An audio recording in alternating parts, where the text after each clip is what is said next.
विद्यार्थियों, आज कक्षा 10 विषय विज्ञान के अंतर्गत हम पढ़ेंगे रासायनिक अभिक्रिया एवं उत्प्रेरक। रासायनिक अभिक्रिया किसे कहते हैं, रासायनिक अभिक्रियाओं के प्रकार, उत्प्रेरक क्या है, उत्प्रेरक वर्धक, उत्प्रेरक विष, धनात्मक उत्प्रेरक, ऋणात्मक उत्प्रेरक, इन सब बातों का इस पाठ के अंतर्गत अध्ययन करेंगे।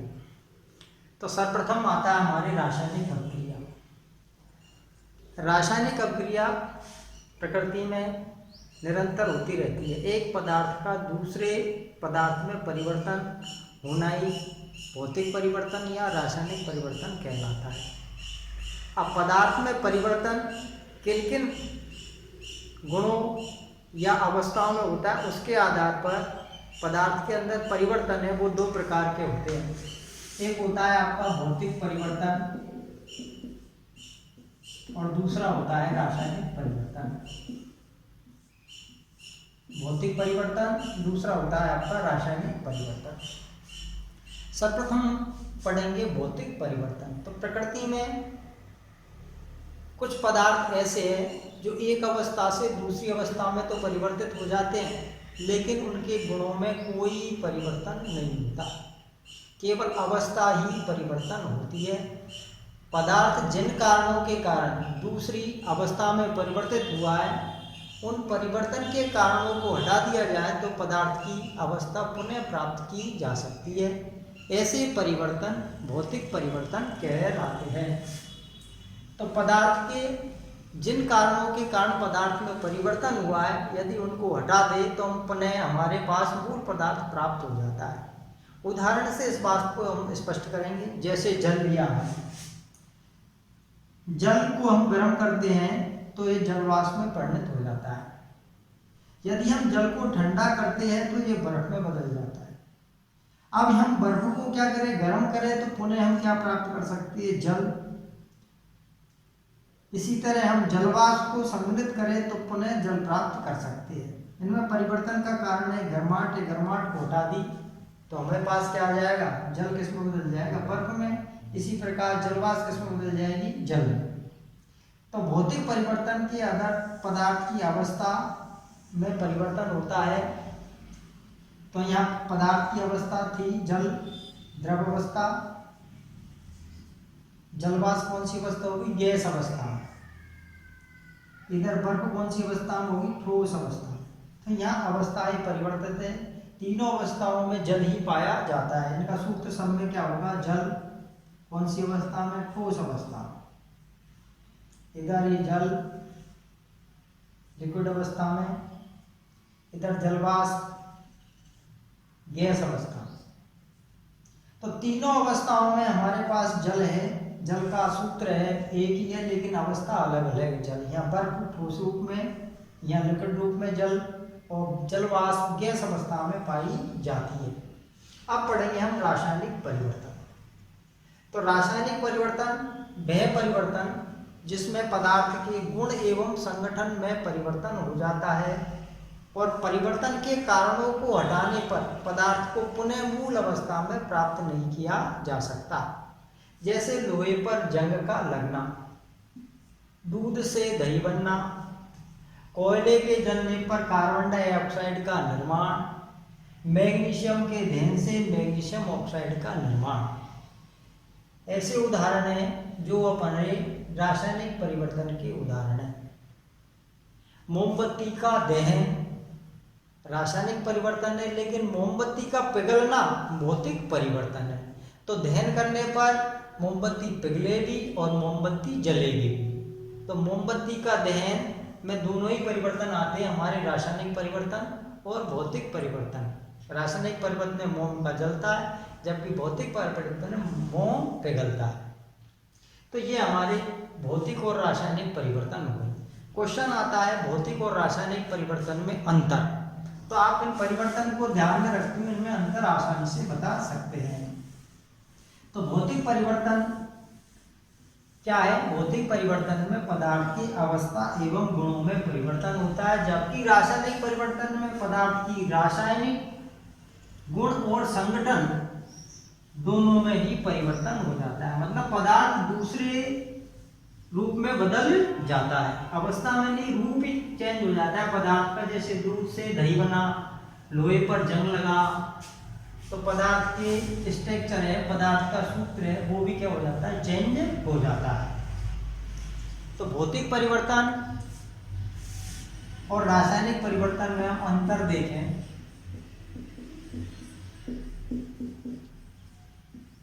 दूसरा हमारा है रासायनिक परिवर्तन।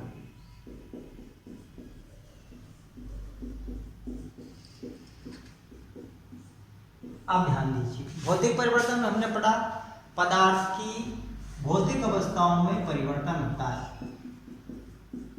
भौतिक अवस्था में परिवर्तन होता है, जबकि पदार्थ की रासायनिक संगठन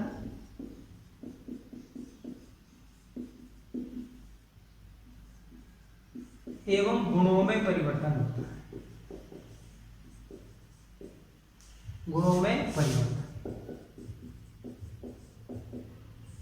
आप सुनते चलो, मैं बोल रहा हूं। पदार्थ की जो कारण है जिनसे भौतिक अवस्था में परिवर्तन हुआ है, उनको हटा दे तो हमें पदार्थ की मूल अवस्था प्राप्त हो जाती है।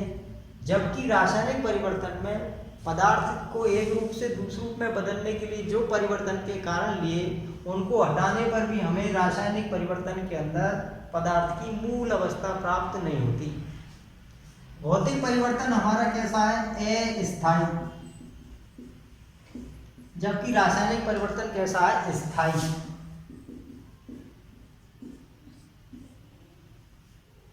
भौतिक परिवर्तन कैसा है, दोनों दिशा में होता है। एक पदार्थ से दूसरा पदार्थ, दूसरे पदार्थ से पुनः एक पदार्थ से मूल पदार्थ प्राप्त किया जाता है, उत्क्रमणीय परिवर्तन।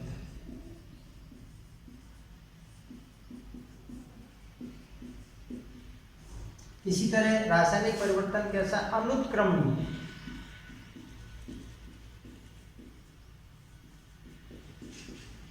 अनुत्क्रमणीय परिवर्तन। इस तरह आप इसमें अंतर बता सकते हो, उदाहरण दे सकते हो। यहाँ भौतिक सबसे अच्छा उदाहरण है जल का बर्फ में बदलना, जल का जलवाष्प में बदलना, जलवाष्प का बर्फ बदलना, बर्फ का जल में बदलना। जबकि रासायनिक परिवर्तन में कोयले का दहन, मैग्नीशियम का दहन, मोमबत्ती का जलना, फलों को काटना, जो फल है उनको काटते हैं, वो परिवर्तन भी रासायनिक परिवर्तन है, क्योंकि ऑक्सीजन से क्रिया करके वो धातु ऑक्साइड बना लेती है। जैसे अपन सेब या बैंगन हमने काटे, तो काटने के कुछ देर बाद वो काले रंग के हो जाते हैं, क्योंकि धातु पाई जाती है, धातु उनसे ऑक्सीजन से क्रिया कर धातु के ऑक्साइड बना लेती है। अब आता है हमारा टॉपिक रासायनिक समीकरण। तो रासायनिक समीकरण क्या है, तो रासायनिक समीकरण का मतलब है रासायनिक अभिक्रिया को संक्षिप्त में लिखने की विधि क्या कहलाती है, रासायनिक समीकरण। रासायनिक समीकरण, रासायनिक समीकरण। तो रासायनिक समीकरण का तात्पर्य रासायनिक अभिक्रिया को संक्षिप्त में लिखने की विधि रासायनिक समीकरण कहलाती है, जिसमें रासायनिक अभिक्रिया में भाग लेने वाले पदार्थ होते हैं क्रियाकारक और दूसरे होते हैं हमारे क्रियाफल, जिसका दूसरा नाम है उत्पाद, प्रोडक्ट कह सकते हैं। तो क्रियाकारक और क्रियाफल को उनके प्रतीक अणुसूत्रों में व्यक्त किया जाता है। जैसे किसी रासायनिक अभिक्रिया हमने लिखा कोयला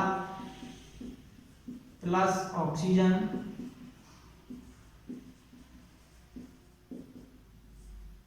से हमारे बन गया कार्बन डाइऑक्साइड। कार्बन डाइऑक्साइड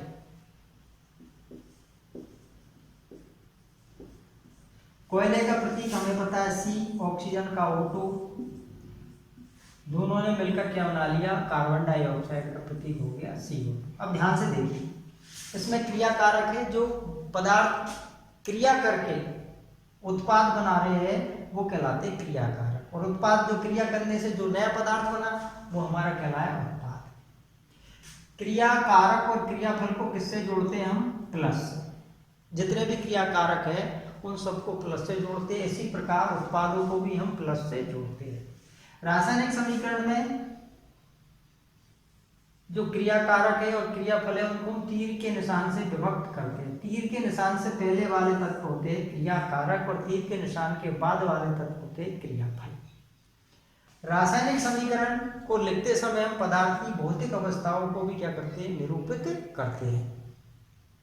तो रासायनिक समीकरण की परिभाषा दोबारा देखिए। रासायनिक अभिक्रिया को संक्षिप्त में लिखने की विधि या जिसके अंतर्गत रासायनिक अभिक्रिया में भाग लेने वाले क्रियाकारक और क्रियाफलों को उनके अनुसूत्र या प्रतीकों में लिखा जाता है।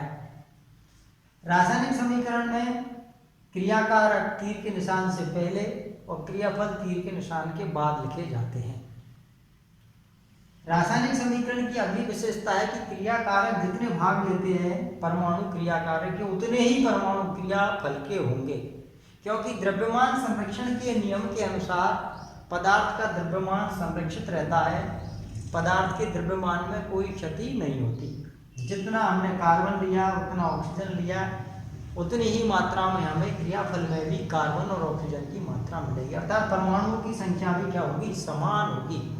अतः हमें रासायनिक समीकरण को संतुलित करना आवश्यक है। रासायनिक समीकरण को संतुलित करना आवश्यक है। तो कई रासायनिक अभिक्रियाएं जिनको हम देखते हैं किस तरह उनको रासायनिक समीकरण में बदलेंगे। मैग्नीशियम का दहन, आ गया क्वेश्चन आया पहले परीक्षा में, कार्बन के दहन का रासायनिक समीकरण लिखिए। इसी तरह हमारे पास आ गया क्वेश्चन मैग्नीशियम का दहन। मैग्नीशियम का दहन, तो इसकी रासायनिक अभिक्रिया क्या है, मैग्नीशियम दहन ऑक्सीजन की उपस्थिति में होता है प्लस ऑक्सीजन, और हमारे पास बन गया मैग्नीशियम ऑक्साइड।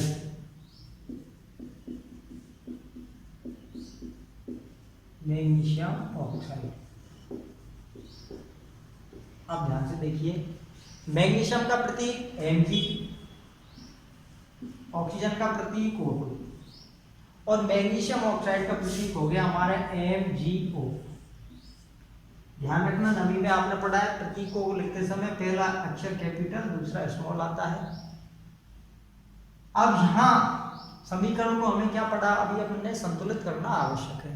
तो संतुलित करने के लिए मैग्नीशियम 1 है, ऑक्सीजन 2 है, तो यहाँ 1 है। मान लो इसको हमने 2 से इधर गुणा कर दिया और मैग्नीशियम को इधर 2 से गुणा कर दिया, तो हमारे पास समीकरण संतुलित हो गया। मैग्नीशियम के परमाणु 2 है, इधर 2 है, ऑक्सीजन का 1 है, तो ऑक्सीजन के 2 1 है, परमाणु 2 है, तो इधर भी परमाणु 2 है, ऑक्सीजन 2 परमाणु का अणु है। अतः इस समीकरण में रासायनिक अभिक्रिया और समीकरण देखो इतना लिखना पड़ा हिंदी में, और जबकि उनका जल्दी से हमने लिख दिया magnesium plus oxygen magnesium oxide. इसी तरह कई सारे हमारे रासायनिक अभिक्रिया है जिनका हम अध्ययन करेंगे। अब रासायनिक समीकरण की विशेषता हम पढ़ते हैं। तो रासायनिक समीकरण की विशेषता, रासायनिक समीकरण में सबसे पहले तत्वों को उनके रासायनिक अभिक्रिया को हमने किस में लिखा, संक्षिप्त में लिखा, जिसके अंतर्गत उन संक्षिप्त में लिखने के लिए क्रियाकारक और क्रियाफलों को उनके प्रतीक या अनुसूत्र में प्रदर्शित करते हैं। रासायनिक समीकरण में तीर के निशान से पहले क्रियाकारक होते हैं, जिनमें 2 क्रियाकारक 2 या 2 से अधिक है तो उनको प्लस चिन्ह से जोड़ते हैं। इसी तरह रासायनिक अभिक्रिया में क्रियाफल है तीर के निशान के बाद होते हैं, और उन क्रियाफलों की संख्या अधिक है उनको भी हम प्लस से जोड़ते हैं। ये हमारे रासायनिक समीकरण की क्या हुई, विशेषता हुई। और रासायनिक समीकरण को हमें संतुलित करना आवश्यक है। तो रासायनिक समीकरण को संतुलित करने की विधि हिट एंड ट्रायल विधि है। रासायनिक समीकरण को संतुलित करना है, रासायनिक समीकरण को संतुलित करने की विधि का क्या नाम है, अनुमान विधि। रासायनिक समीकरण को संतुलित करने की विधि का नाम है अनुमान विधि, जिसे अंग्रेजी में हिट एंड ट्रायल विधि कहते हैं। कौन सी विधि है, अनुमान विधि। अनुमान विधि इसका नाम है इंग्लिश में हिट एंड ट्रायल विधि। हिट एंड ट्रायल विधि। ये मेथड हिट एंड ट्रायल विधि है, हिट एंड ट्रायल मेथड के नाम से जाना जाता। अनुमान लगाना है, जैसे आपने समीकरण संतुलित किए ना, नवीं या 10वीं में जो भी आप समीकरण है, समीकरण द्विघात समीकरण है, द्विपद समीकरण है, उनमें समीकरण देखा है, पहले समीकरण को 2 से गुणा करने पर, दूसरे को 4 से गुणा करने पर, तो दोनों की ये संख्या ऐसी क्या आ जाए, समान आ जाए। इस तरह हम संख्या को गुणा करते हैं। सबसे पहले जिसके ज़्यादा परमाणु होते हैं उसको क्या करते हैं, हम संतुलित करते हैं। दूसरी बात, संतुलित करते समय हमें ध्यान रखना है कि क्रियाकारक या क्रियाफल में हम गुणा करते हैं, नहीं कि नीचे से लगाते हैं। जैसे अभी हमने पढ़ा Mg+O, तो यहाँ हमने MgO आया था। अब संतुलित करने के लिए हम चाहते MgO2 है, यहाँ Mg है तो O2 लगाते, संतुलित हो जाता है। जबकि ऐसा नहीं करते, क्योंकि हमें मैग्नीशियम ऑक्साइड का सूत्र होता है Mg। तो संतुलित करते समय गुणा कहाँ करना है, आगे से ही करना है, इधर आगे से ही करना है। और जितने भी क्रियाकारक है गुणा में, वो सारे क्या होंगे, गुणा होंगे। तो MgO में ऐसा नहीं Mg गुणा होगा, Mg भी गुणा हो रहा है, वो भी गुणा हो रहा है। पीछे से, बीच में से, कहीं से अलग से गुणा नहीं करते। जो भी क्रियाकारक है वो पूरा ही क्या होगा, यदि प्लस का निशान होता है इधर, तो वो अलग से अपन गुणा कर सकते हैं। ये जरूरी नहीं हम उसको 2 से करें, तो जैसी आवश्यकता है उसके अनुसार हम गुणा कर सकते हैं। जैसे बाद में हम ऑक्सीजन और हाइड्रोजन को क्या करते हैं, संतुलित करते हैं। अब हमारे पास समीकरण है, देखिए, barium chloride plus sodium sulphate. अब ये दोनों ने क्रिया करके हमें क्या बनाया, barium sulphate plus sodium chloride. अब इस समीकरण को हमें संतुलित करना आवश्यक है। संतुलित करने के लिए इधर लिखेंगे क्रियाकारक, इधर करेंगे क्रियाकारक। अब ध्यान से देखिए, इधर Ba, क्रियाकारक में Ba कितने दे रखिए, A। क्रियाफल में Ba कितने दे रखिए, A। क्लोरीन कितनी दे रखी है, 2। इधर क्लोरीन 1, इधर सोडियम 2, इधर सोडियम 1 पर। अब सल्फर 1, इधर सल्फर 1, ऑक्सीजन 4, इधर ऑक्सीजन 4। अब संतुलित करने के लिए देखो हमें क्या करना है, यहाँ Cl और Na इधर असंतुलित है, तो हम देखो यहाँ मान लो NaCl को किससे गुणा कर दे, 2 से कर दे, तो देखो 2 से ये गुणा कर दिया। अब समीकरण देखो संतुलित हुआ कि नहीं। अब 2 से गुणा करने के बाद अब हमारे पास क्या आ गया, अब देखिए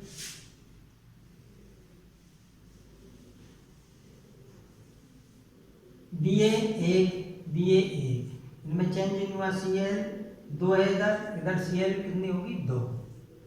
इधर हमारे पास सोडियम कितने हो गए, 2 है, और इधर भी कितने हो गए, 2।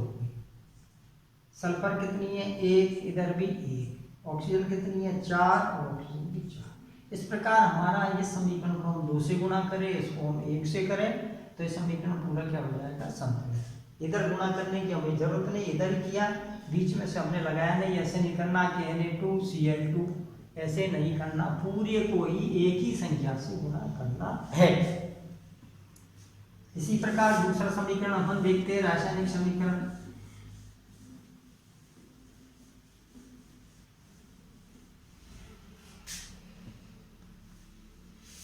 HCl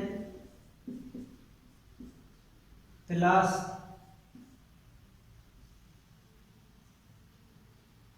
इधर ख्याल लो KOH। अब हमारे पास क्या बन गया, KCl प्लस H2। अब देखिए समीकरण संतुलित है या नहीं, कभी पूछ लेता है दिया गया समीकरण संतुलित है, असंतुलित, संतुलित है, असंतुलित है, संतुलित कीजिए। तो क्रियाकारक लिखेंगे इधर H, अब देखो गिनो यहाँ, H एक यहाँ है, एक यहाँ है, तो हो गए 2, Cl एक, इधर K एक, ऑक्सीजन एक। क्रियाफल में देखिए इधर लिखा है और सामने देखिए दिक्कत नहीं आएगी। H लिखना है यहाँ, H 2, इधर 2, Cl एक, K एक, ऑक्सीजन एक। तो दिया गया समीकरण क्या है? संतुलित है। दिया गया समीकरण क्या है? संतुलित है। अब समीकरण और देखिए,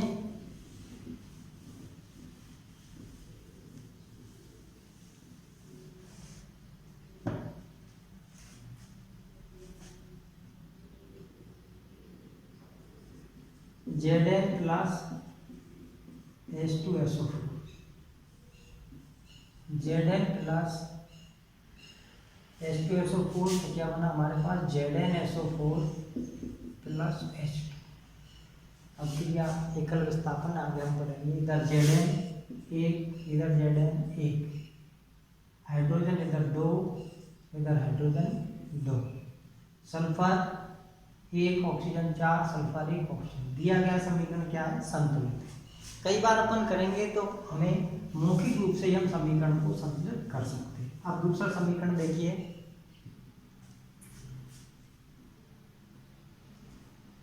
H2CO3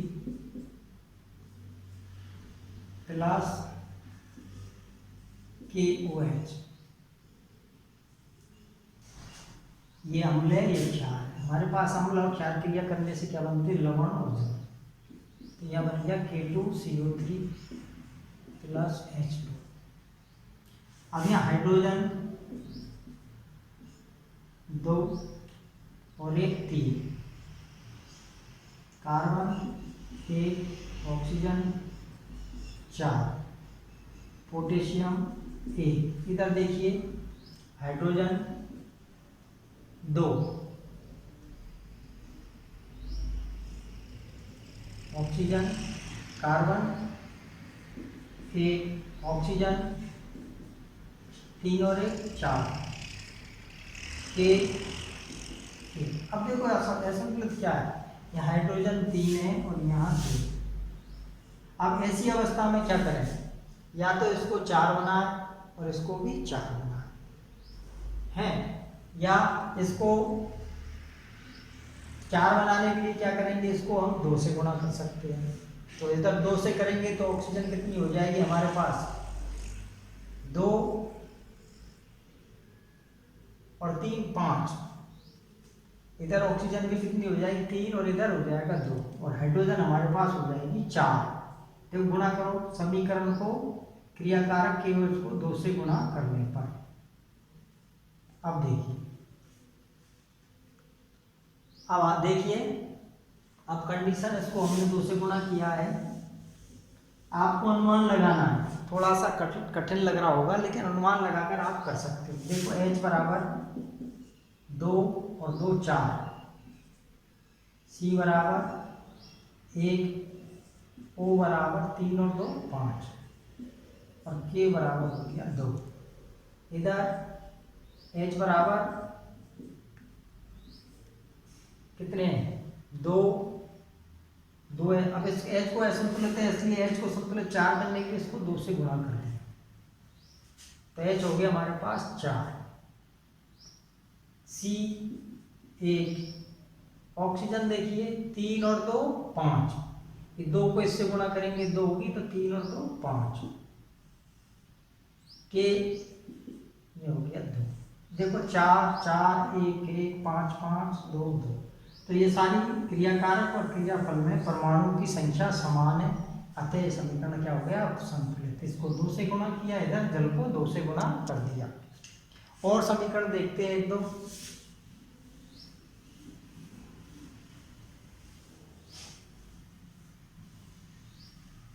आपकी किताब के 2-3 समीकरण मैं लिखाता हूं। एक समीकरण है आपका N2 प्लस H2 और हमारे पास बन गया अमोनिया। ये नाइट्रोजन है, ये हाइड्रोजन है, ये हो गया अमोनिया। दो चीजें, अमोनियम आयन अलग है और अमोनिया अलग है। ये अमोनिया। अब यहाँ देखिए क्रियाकारक में है 2 हाइड्रोजन, इधर देखिए है कितने, 1 और हाइड्रोजन 3। अब देखिए 3, इधर हम 4 नहीं कर सकते, इधर या तो उनको 6 कर सकते हैं।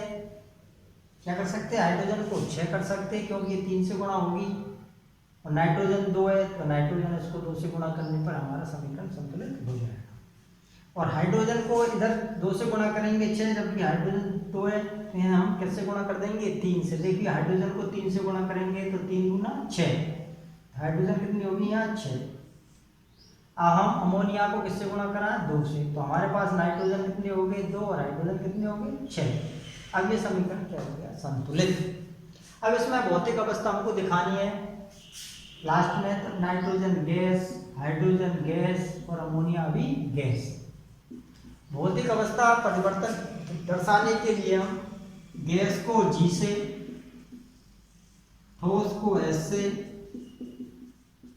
और तरल या द्रव को L से, जल वाष्प को भी G से, ठीक है। और कोई जलीय विलयन है, कोई पदार्थ जल में घुसा है, घुला हुआ है, तो जलीय विलयन है, तो जलीय विलयन को हम लिखेंगे AQ से। जो भी पदार्थ की भौतिक अवस्था है उसको हम लिख देते हैं और हमारा समीकरण संतुलित हो जाता है। अब 4-5 क्वेश्चन मैं आपको दे रहा हूँ, उनको आपको समीकरणों को संतुलित करना है। कल हम पढ़ेंगे रासायनिक अभिक्रियाओं के प्रकार।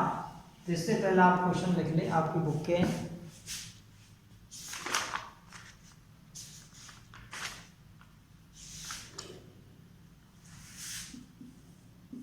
CaCO3 गर्म करने पर CaO प्लस CO। दूसरा आप देखेंगे संतुलित है या नहीं, और नहीं है तो आपको संतुलित करना है। CaO प्लस H2O CaOH का होल। तीसरा समीकरण है हमारे पास हाइड्रोजन प्लस आयोडीन और बना हाइड्रोजन आयोडाइड। चौथा समीकरण है हमारे पास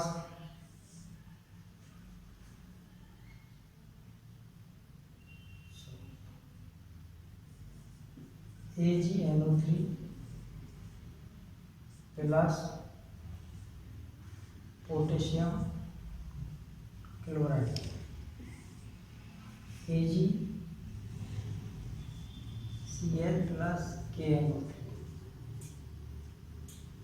चौथा हो गया। पांचवा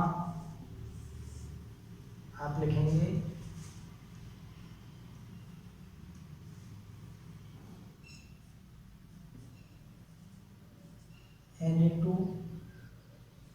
Na2SO4 plus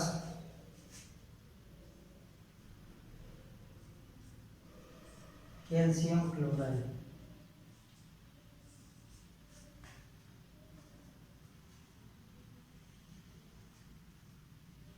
calcium sulphate plus sodium chloride. समीकरण को देखना है, आपको संतुलित करना है।